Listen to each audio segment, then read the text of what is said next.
Hello everyone, welcome to G centric. और इस lecture से हमारी नई यूनिट स्टार्ट होगी, that is unit number 8, steady state AC analysis.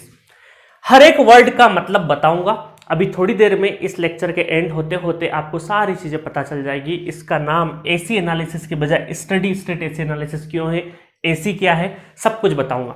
अब बहुत सारे स्टूडेंट को एक शिकायत होती है कि सर आपने अभी तक जो पढ़ाया वो डीसी सर्किट पढ़ाया, बट उसमें थ्योरम तो पढ़ाया नहीं, है ना, टू पोर्ट तो पढ़ाया नहीं। तो मैं आपको बताऊंगा कि बहुत सारी स्टैंडर्ड किताबों में क्या होता है कि आपको डीसी पढ़ाने के बाद थ्योरम्स भी पढ़ाई जाती है, सुपरपोजिशन, नोटन्स, डीसी के साथ में। फिर एसी पढ़ाया जाता है, फिर वापस दोबारा थ्योरम पढ़ाई जाती है।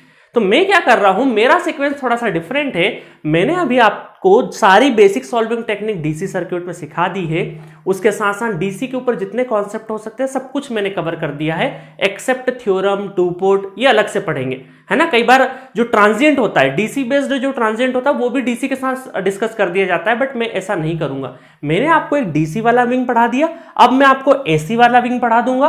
फिर मैं क्या करूंगा, जब भी मैं थ्योरम उठाऊंगा, टू पोर्ट उठाऊंगा, ट्रांजिएंट उठाऊंगा, तो उसमें एसी डीसी के मिक्स्ड कॉन्सेप्ट होंगे। क्योंकि टेक्निक सिखा दो, है ना, डीसी का टेक्निक सिखा दिया, अभी तक हम सीख गए, अब एसी का सिखा दूंगा, एसी का टेक्निक सीख गए। उसके बाद फिर हम लोग मर्जी चाहे वो टॉपिक उठाओ जिसको हम, क्योंकि डीसी एसी दोनों जानते हैं, तो कैसा भी क्वेश्चन, किसी भी थ्योरम का अगर डीसी बेस्ड क्वेश्चन है तो भी कर देंगे, थ्योरम का अगर क्वेश्चन एसी बेस्ड है तो भी कर देंगे। तो बड़ा आसान होता है। तो जो नॉर्मल आपकी स्टैंडर्ड किताबों में जिस तरीके से पैटर्न चलता है, मैं उसको ब्रेक करके अपने तरीके से पढ़ा रहा हूं, जो कि मुझे ज्यादा इफेक्टिव लगता है। और आप में से बहुत सारे लोगों ने पिछले 3-4 सालों में, और ऑफलाइन की अगर बात करें तो 7-8 सालों से आप उसको अप्रिशिएट कर रहे हो, इस कंटेंट को। और end of the network theory आपको सारी चीजें रियलाइज हो जाएगी। चलिए अब स्टार्ट करते हैं। तो अब एसी एनालिसिस स्टार्ट करने से पहले थोड़ा सा हम लोग देख लेते हैं कि अभी तक हम लोगों ने क्या पढ़ा।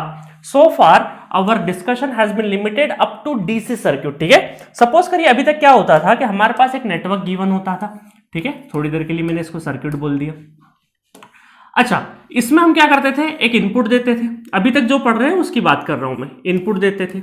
ये जो इनपुट होता था ये क्या होता था, कांस्टेंट होता था। कांस्टेंट बोले या फिक्स्ड बोले, ठीक है, कांस्टेंट, या फिर इसको और टेक्निकल टर्म में अगर बात करूं तो टाइम के साथ वेरी नहीं होने वाला, that is time invariant signal. कोई भी नेटवर्क या सर्किट होता था, उसका जो इनपुट या फिर एक्साइटेशन, जो भी बोलना चाहे बोल सकते हैं। आपको बाकी एक्साइटेशन और इनपुट का मतलब मैं ऑलरेडी पहले लेक्चर में, इंट्रोडक्टरी लेक्चर में दे चुका हूं। कांस्टेंट या फिर टाइम इनवेरिएंट, मतलब टाइम के साथ वेरी नहीं होने वाला सिग्नल। जस्ट लाइक अगर मैं बात करूं कि अगर आपका इनपुट ये टाइम के साथ, थोड़ी देर के लिए मैंने यहां पे वोल्टेज ले लिया है ना, करंट, वोल्टेज कुछ भी ले सकते हैं, करंट या फिर वोल्टेज कोई भी ले सकते हैं, वो क्या रहेगा, फिक्स्ड रहेगा, कांस्टेंट रहेगा। मतलब टाइम के साथ वेरी नहीं करेगा, एक फिक्स्ड मैग्नीट्यूड के साथ। Let us suppose 2 volt voltage है या फिर 2 एम्पेयर करंट है, तो एक कांस्टेंट वोल्टेज अप्लाई करेंगे जो कि टाइम के साथ वेरी नहीं करेगा। अभी तक हम लोगों ने इनपुट में इस सर्किट में यही दिया है। तो यही हमारा क्या था, इसी को हम क्या बोलते हैं, डीसी बोलते हैं। तो अभी तक हमारा जो इनपुट था डायरेक्ट करंट, है ना, डायरेक्ट करंट मतलब कि डायरेक्टली कांस्टेंट सिग्नल, है ना। और उसको अगर थोड़ा टेक्निकल भाषा में बात करें तो टाइम इनवेरिएंट सिग्नल। अच्छा, आउटपुट क्या मिलता था हमें, जब हमने इनपुट अगर ये दिया है तो आउटपुट भी तो हमें क्या मिलेगा, आउटपुट भी तो हमें कांस्टेंट या फिर टाइम इनवेरिएंट ही मिलेगा, ठीक है, समझ में आया। अच्छा, अब इसमें होता क्या था, इसमें यह होता था कि नेटवर्क, सपोज करिए यहां पे रेजिस्टेंस जो होता था, रेजिस्टेंस तो एज इट इज रेजिस्टेंस ही रहता था, बट जब भी कभी आपको इंडक्टर मिला तो आपने क्या किया, इस इंडक्टर को शॉर्ट कर दिया, है ना। ऑलरेडी मैं इंडक्टेंस जब पढ़ाया था तो बताया था ना कि इंडक्टेंस को हम लोग अगर डीसी दे दे और स्टडी स्टेट में बोलेंगे तो क्या बोलेंगे, शॉर्ट बोलेंगे, है ना। और ऑलरेडी ये स्टडी स्टेट ही पढ़ा हम लोगों ने अभी तक, कोई ट्रांजिएंट का तो हम लोगों ने स्विचिंग बिहेवियर तो देखा ही नहीं किसी भी एलिमेंट का। तो मैं यहाँ पे बाय डिफॉल्ट हम लोग स्टडी स्टेट की, स्टडी स्टेट का मतलब है कि लॉन्ग टाइम, थोड़ा सा टाइम ज्यादा, स्विचिंग एक्शन नहीं हो, है ना। Switching action means transient, long time मतलब कि हम स्टडी स्टेट की बात कर रहे हैं। तो इसका मतलब है कि इंडक्टर हमारा क्या हो जाता था इस नेटवर्क में, अगर सपोज करो आरएलसी प्रेजेंट है और हमने डीसी दिया है, स्टडी स्टेट पे हमारा इंडक्टर शॉर्ट हो जाता था और कैपेसिटर क्या हो जाता था, ओपन हो जाता था। इसका मतलब है कि यहां पे इस नेटवर्क में चाहे इंडक्टेंस और कैपेसिटेंस प्रेजेंट होते भी थे अब तक के जितने क्वेश्चंस करे हमने, बट उनका कोई मतलब नहीं होता था, एक शॉर्ट हो जाता, दूसरा क्या हो जाता था, ओपन हो जाता था। मतलब अल्टीमेटली नेटवर्क सिर्फ और सिर्फ रेजिस्टेंस से भरा हुआ रहता था, और वो भी फ्रीक्वेंसी इंडिपेंडेंट, क्योंकि रेजिस्टेंस क्या होता है, दैट इज फ्रीक्वेंसी इंडिपेंडेंट। ठीक है, तो यहां पर हम ये बोलेंगे कि इंडक्टेंस और कैपेसिटेंस जो कि फ्रीक्वेंसी पर डिपेंड करते हैं वो इनएक्टिव हो जाते थे, जिसकी वजह, इनएक्टिव का मतलब शॉर्ट और ओपन वाला है ना, इनएक्टिव हटा नहीं दिया हमने। और बाकी मैंने ऑलरेडी सिग्निफिकेंस बताया कि शॉर्ट का मतलब क्या होता है, ओपन का मतलब क्या होता है, बकेट वाला एग्जांपल। ठीक है, तो यहां पे इस सर्किट में सिर्फ और सिर्फ रेजिस्टेंस होने की वजह से ये बहुत ही सिंपलर हो जाता था, इसको एनालिसिस करना बहुत ही आसान हो जाता था। ठीक है, तो ये सारी चीज अभी तक हमने पढ़ी है। अब आपका क्वेश्चन होगा सर अब इसमें इनपुट एसी हो जाएगा, ये सब चीजें हो जाएगी, वो तो मैं आपको बताऊंगा ही बताऊंगा, है ना। अब क्या होगा, इनपुट की जगह जहां डीसी दिया था अब वहां पे क्या हो जाएगा, एसी हो जाएगा। यहां पे टाइम इनवेरिएंट था, अब वो टाइम के साथ वेरी हो जाएगा।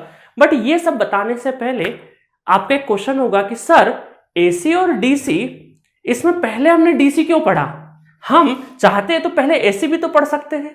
आपका वाजिब क्वेश्चन है कि सर डीसी आपने पढ़ा दिया पहले, तो उसके पहले आप एसी भी तो पढ़ा सकते थे, डीसी से क्यों स्टार्ट किया।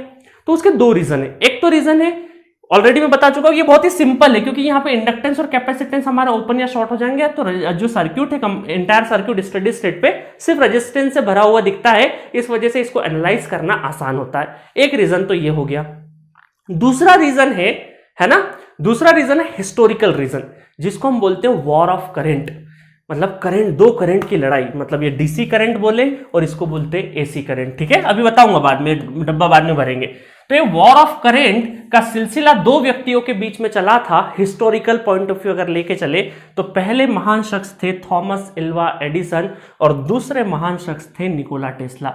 इन दोनों के बीच में वॉर ऑफ करंट की लड़ाई चली, क्योंकि थॉमस एल्वा एडिसन जो थे वो डीसी के सपोर्टर थे और निकोला टेस्ला जो थे वो एसी के सपोर्टर थे।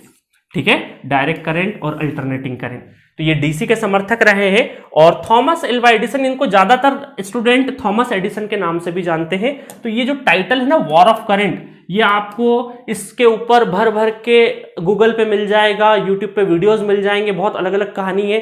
तो मैं उतनी डेप्थ की कहानी नहीं समझाऊंगा, बट आपको एक ब्रीफ आइडिया दे देता हूं, एक ब्रीफ स्टोरी बता देता हूं, जिससे कि आपको थोड़ा सा इंटरेस्ट क्रिएट हो, है ना। हम में से बहुत लोगों के पास आज की तारीख में इंटरनेट है, बट हम उसका यूटिलाइज इतना अच्छे से करते नहीं है। इतनी सारी चीजें हैं बट हम इफेक्टिव यूज नहीं करते हैं, तो कोई दिक्कत नहीं है। जो जानकारी मैं एक ब्रीफ आइडिया दे दूंगा यहाँ से 5 से 10 मिनट के अंदर, वो आपको इनफ रहेगी। उससे ज्यादा कि अपने को हिस्ट्री जानना जरूरी नहीं है। अल्टीमेटली गेट के अंदर नंबर लाना है हमें, ठीक है, सर्किट सॉल्व करना है। चलिए, तो मैं ब्रीफ एक आपको स्टोरी सुना देता हूं।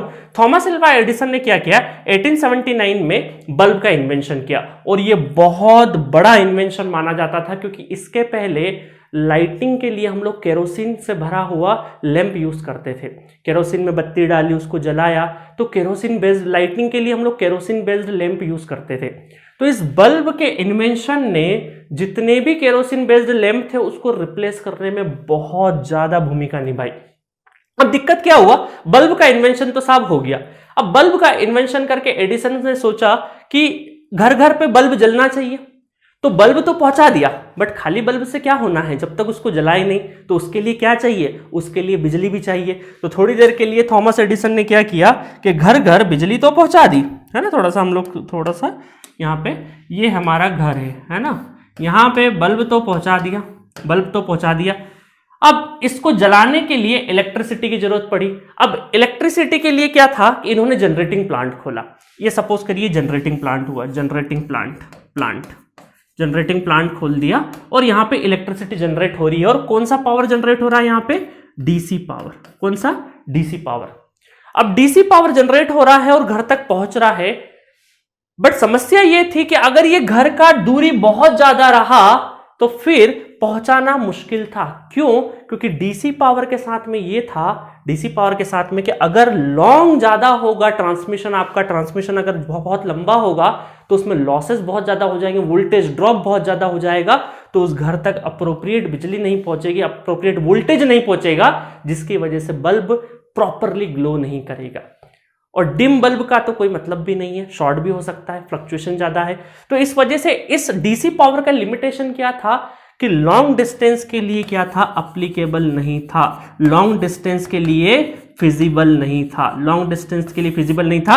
अब आइडिया क्या लगा, अब ये तो नहीं कर सकते कि घर घर जाके जनरेटिंग प्लांट लगा दे, ये भी नहीं कर सकते, तो ज्यादातर ये प्लांट वहीं लगाया गया जहां लोग रहते थे, ज्यादा पॉपुलेशन जहां पे डेंसिटी थी वहीं पावर प्लांट। जैसे आप किसी शहर में रहते हैं थोड़ी देर के लिए, आपका एक शहर है तो शहर के पास में या शहर के बीचों बीच आपने पावर प्लांट डाल दिया और वहां से सब लोगों को इलेक्ट्रिसिटी पहुंचा दी, तो दैट इज फाइन। बट कोई इंसान अगर 10 किलोमीटर 20 किलोमीटर 25 किलोमीटर किसी गांव या कस्बे में रहता है, किसी टाउन से दूर, तो उसको इलेक्ट्रिसिटी नहीं पहुंच पा रहा था। और शहर में भी अगर कोई कोने पे है तो उसको नहीं पहुंच पा रहा था। पहली चीज तो लॉन्ग डिस्टेंस के लिए डीसी पावर फिजिबल बिल्कुल भी नहीं था, क्योंकि वोल्टेज ड्रॉप की समस्या थी, अप्रोप्रिएट अगर वोल्टेज नहीं पहुंचेगा फिर दिक्कत थी। और बल्ब को ग्लो कराने के लिए या फिर बल्ब के साथ अगर डीसी मोटर चलाना है, अगर क्योंकि मोटर के भी इन्वेंशन होने लगे थे, तो अगर हमें डीसी मोटर चलाना भी है तो हमें लो वोल्टेज पे ही चलाना पड़ता था। एक समस्या और क्या थी हमारे साथ में, लो वोल्टेज, क्योंकि डीसी में यहां पे वोल्टेजेस बीच बीच में क्या हो रहा था, जस्ट लाइक रेजिस्टेंस है सारे के सारे, तो वोल्टेज ड्रॉप है ना, वोल्टेज ड्रॉप बीच बीच में वोल्टेज ड्रॉप बहुत ज्यादा हो जाते थे। वोल्टेज ड्रॉप होने की वजह से अल्टीमेट डेस्टिनेशन तक पहुंचते पहुंचते इलेक्ट्रिसिटी में वोल्टेज ही नहीं होता था, है ना। फिर उसी के समानांतर इन्होंने, थॉमस एडिसन ने बहुत ज्यादा इधर इन्वेंट्री और बहुत ज्यादा पैसा और एक ड्रीम प्रोजेक्ट जैसा बहुत ज्यादा इन्वेंट्री पैसा सब कुछ लगा रखा था, और उसी के पैरेलल एक शख्स निकोला टेस्ला जो कि काम कर रहे थे एसी के ऊपर, अल्टरनेटिंग करंट के ऊपर काम कर रहे थे। उम्र में ये थॉमस एडिसन से काफी छोटे थे, इनके बीच में उम्र का भी फासला था, और उम्र का फासला है इसका मतलब ज्ञान का भी फासला था ही था, क्योंकि इन्होंने बहुत शख्सियत थी उस टाइम पे, थॉमस एडिसन का एक बहुत बड़ा नाम था, तो उनके सामने निकोला टेस्ला की उतनी वैल्यू नहीं थी। तो निकोला टेस्ला के पास पैसा भी नहीं था, तो निकोला टेस्ला एसी पे काम कर रहे थे बट पूरी तरीके से श्योर नहीं थे, बट हाँ इनको बिलीव था कि एसी ज्यादा सुपीरियर है डीसी के। तो ये अपनी रिसर्च लेके धीरे धीरे पहुंचे। एक शख्स थे इनके बीच में, उनका नाम मैं भूल रहा हूं, उन्होंने थॉमस एडिसन को जाके बोला कि मैं 2 जीनियस साइंटिस्ट को जानता हूं या 2 जीनियस लोगों को जानता हूं, प्रॉपरली कोट नहीं है, जो भी है अप्रोप्रिएट देख लीजिएगा गूगल पे। मैं 2 जीनियस लोगों को जानता हूं, एक जिससे मैं बात कर रहा हूं और दूसरा निकोला टेस्ला। मतलब उसने कहा कि आप दोनों ही जीनियस है इनडायरेक्टली। तो उनके पैरवी करने पर थॉमस एडिसन की लैब थी, उसके अंदर निकोला टेस्ला को नौकरी मिल गई। निकोला टेस्ला ने नौकरी करते हुए अल्टरनेटिंग करंट पे काम किया और एक दिन फाइनली अपना प्रोटोटाइप जो था वो फाइनल स्टेज पे ले जाके निकोला टेस्ला ने बोला थॉमस एडिसन को कि एडिसन भाई साहब, बॉस, मैंने बना लिया है अल्टरनेटिंग करंट, आप जिस पे काम कर रहे हैं, जिस पे विश्वास जता रहे हैं डीसी, वो बेकार है। मेरा जो एसी है ना वो ज्यादा कारगर है, लॉन्ग डिस्टेंस हम आसानी से कर ले जाएंगे एसी में, डीसी में वो पॉसिबल नहीं होगा। तो थॉमस एडिसन को एक झटका सा लगा कि मेरा जूनियर आके मुझे बता रहा है कि मेरी जो जिंदगी मैंने जिसमें लगाई है वो बिल्कुल बोल सकते हैं कि नाकाबिल हो गया सब कुछ। जितना भी मैंने इन्वेंट्री, जितना भी सब कुछ, मैंने बहुत सारे लोगों से कर्ज ले रखा है। उस टाइम पे फंडिंग कंपनीज होती थी, पैसा देती थी, क्योंकि अल्टीमेटली इलेक्ट्रिसिटी को बिजनेस पॉइंट ऑफ व्यू से देखा जाता था, है ना। तो थॉमस एडिसन के ऊपर इन्वेस्टर का भी बहुत प्रेशर था, तो इस वजह से, और ईगो भी था क्योंकि जूनियर आके बता रहा है ना, तो इस वजह से एकदम से झल्ला से गए, उन्हें थोड़ा सा गुस्सा भी आया। स्वाभाविक सी बात है, किसी को भी गुस्सा आ सकता है। तो थॉमस एडिसन को गुस्सा आया और निकोला टेस्ला को बोला कि ये फालतू की थ्योरी अपनी ले जाओ अपने घर। और फिर निकोला टेस्ला ने उनकी लेबोरेटरी में से काम रिजाइन कर दिया, काम छोड़ दिया। बट निकोला टेस्ला कंटिन्यू अपनी एसी थ्योरी पे काम करते रहे और इनको मिले फिर थोड़े दिनों बाद जाके इन्वेस्टर के नाम पे जॉर्ज वेस्टिंगहाउस, ठीक है, स्पेलिंग देख लेना, जॉर्ज वेस्टिंगहाउस, शायद कंपनी का नाम भी वेस्टिंगहाउस कंपनी के नाम पे ही था, ठीक है। तो इनको एक इन्वेस्टर मिले जॉर्ज वेस्टिंगहाउस, और निकोला टेस्ला ने जॉर्ज वेस्टिंगहाउस के साथ मिलकर, क्योंकि उनके पास पैसा था, तो दोनों ने मिलकर एसी के ऊपर काम किया और ये सफल हुए पब्लिक को कन्विंस करने के लिए कि हाँ एसी ज्यादा सुपीरियर है और लॉन्ग डिस्टेंस तक हम ट्रांसमिट कर सकते हैं with the help of transformer step up करो वोल्टेज को, है ना, जनरेशन लो वोल्टेज पे करो, फिर वोल्टेज को स्टेप अप करो, लॉन्ग डिस्टेंस तक पहुंचा, वापस स्टेप डाउन कर दो। तो इन्होंने बहुत ज्यादा लॉन्ग ट्रांसमिशन पे बिलीव दिखाया, जिससे पब्लिक और जितनी भी कंपनीज थी उस टाइम पे या जितने भी पैसे वाले लोग थे वो अचानक से इन्फ्लुएंस हुए कि हाँ बात तो सही बोल रहा है, मतलब इसकी बातों में वजन है। तो ये फेमस ज्यादा होने लगे, बहुत जल्दी इनका नाम जल्दी जल्दी फैलने लगा। थॉमस एडिसन को ये बात बुरी लगी कि यार मैं पूरी इन्वेंट्री लगा के मुझे सब सम्मान दे रहे थे, अचानक पूरी भीड़, मतलब जो स्पॉटलाइट थी वो यहां से उठ के यहां जाने लग रही थी। तो एडिसन ने क्या किया, एडिसन ने एक बहुत बुरा काम किया। अब उसमें कितनी सच्चाई है क्या नहीं है वो सारा हिस्टोरिकल वर्जन है। इन्होंने क्या किया, एसी करंट को बदनाम करने की कोशिश की गई और बहुत सारे बड़े बड़े जानवरों को एसी का हाई वोल्टेज, है ना, हाई वोल्टेज एसी करंट दे दे के मार दिया गया और पब्लिक के बीच में डर फैलाने की कोशिश करी गई। इवन एक जेल में रहे कैदी को भी एसी बोला गया कि फांसी का अल्टरनेटिव क्या है। गवर्नमेंट ने कई बार पूछा कि फांसी का कोई अल्टरनेटिव सॉल्यूशन है क्या, तो थॉमस एडिसन ने बोला हाँ हाई वोल्टेज एसी लगा दो। तो एक इलेक्ट्रिक चेयर बनाई गई जिसपे high volt 1000 volt AC signal दिया गया, जिसकी वजह से उस कैदी की मृत्यु हो गई। और उस कैदी की जो दर्दनाक मृत्यु करंट लगने से हुई, तो वो नज़ारा देख के जो चश्मदीद गवाह थे वहाँ पे, जो लोग आई विटनेस थे, उन्होंने जो नज़ारा देखा उससे काफ़ी आहत पहुंची। और जो निकोला टेस्ला और जॉर्ज वेस्टिंगहाउस एसी करंट के जो समर्थक रहे, इनकी बहुत ज़्यादा बोल सकते बदनामी हुई। बट ये बदनामी ज़्यादा दिन तक नहीं चलती थी, क्योंकि उसके फायदे ज़्यादा थे, नुकसान थे, नो डाउट करंट लगता। तभी तो आज की तारीख में भी एसी कहाँ पे टंगा है, ग्राउंड पे थोड़ी वायर बिछे हुए हैं, खंबे पे लगे हुए हैं ना। आप आज भी वायर, नेकेड वायर को टच नहीं कर सकते ना। तो सेफ्टी, इन्होंने थोड़ा सा सेफ्टी वर्जन बढ़ाया, लोगों को कन्विंस किया कि ठीक है डेंजर है बट इसकी यूटिलिटी ज़्यादा है। और ये कामयाब भी हो गए, क्योंकि यूटिलिटी पॉइंट ऑफ व्यू से एसी ज़्यादा किफ़ायती था, लॉन्ग डिस्टेंस के लिए बहुत आसानी से ट्रांसमिट हो सकता था। तो ये कन्विंस करने में बोल सकते हैं कन्विंस, पब्लिक को कन्विंस करने में इन्होंने सफलता प्राप्त कर ली। उसका ये प्रूफ था कि नाइग्रा फॉल की जो एनर्जी थी उसको कन्वर्ट करके इलेक्ट्रिसिटी, मतलब कि एक हाइड्रो प्रोजेक्ट्स का टेंडर निकला गवर्नमेंट की साइड से। तो वेस्टिंग हाउस कंपनी और निकोला टेस्ला ने वो टेंडर हथिया लिया, वो टेंडर इनको मिल गया। तो उससे ये प्रूफ हो गया कि हाँ एसी में दम है, क्योंकि गवर्नमेंट का टेंडर मिल गया। और इन्होंने पहली बार नाइग्रा फॉल पर एक जनरेटर लगाया और नाइग्रा फॉल की एनर्जी को टरबाइन पे गिरा के उस टरबाइन से जनरेटर को घुमा के एसी इलेक्ट्रिसिटी जनरेट करी। और फिर बाद में अपनी एक किताब में निकोला टेस्ला लिखते हैं कि मैं सपने में कभी कभी सोचा करता था पहले कि एक दिन आएगा मैं नाइग्रा फॉल पे जनरेटर लगाऊंगा और इलेक्ट्रिसिटी जनरेट करूंगा, और वाकई में मैंने करके दिखाया। अब इसमें कितनी सच्चाई, क्योंकि लोग बड़े होने के बाद बोल देते मेरे सपने में आया था, मेरा वो आया था, ठीक है, बट कितनी सच्चाई क्या पता। बट ठीक है, बहुत बड़ा काम किया है निकोला टेस्ला ने। इवन निकोला टेस्ला के हाथ के जो डिजाइन्स थे आज भी हम जनरेटर में, बहुत सारे जनरेटर्स में और मोटर्स में, इंडक्शन मोटर में, खासकर एसी मोटर्स में, वो वही डिजाइन और वही पैटेंट आज भी हम लोग यूज करते हैं। तो निकोला टेस्ला का कंट्रीब्यूशन बहुत ज्यादा रहा है, इन्होंने अपनी कम उम्र में ही बहुत ज्यादा हासिल किया।